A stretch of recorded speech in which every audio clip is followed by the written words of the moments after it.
Hello, this is week 12. So in week 12, we're going to talk about minimizing challenging behavior. Well, let me tell you, I'm going to go to the learning module here real quick. You are always going to have challenging behavior. I don't care how well you plan out your classroom and how good all your time scheduling is and how great your centers are and how good your rules are. You're going to have challenging behavior. Trust me, always happens.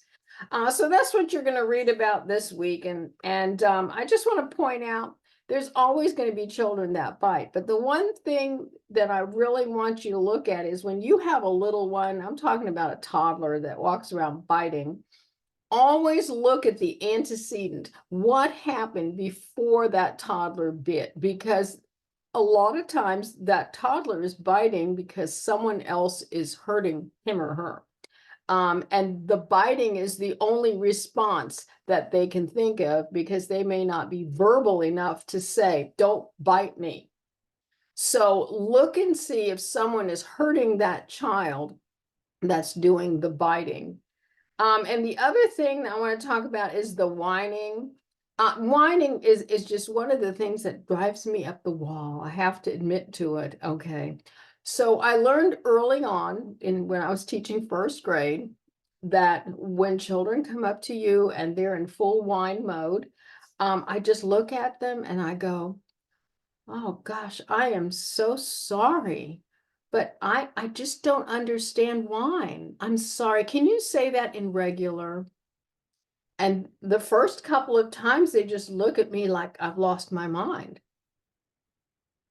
But then they get it. Oh, she only understands when I speak in my normal voice. Okay.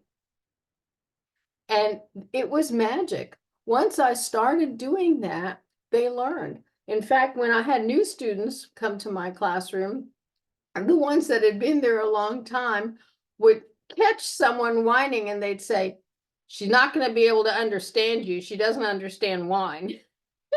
So they really took it to heart. So I just thought I'd point that out. And the tattling, I want you to read this little vignette about Mrs. Smith, the second grade teacher.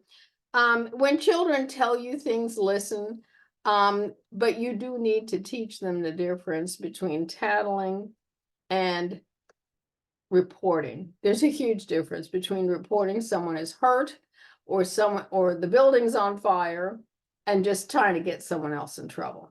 Okay, enough said. Hope you have a wonderful week.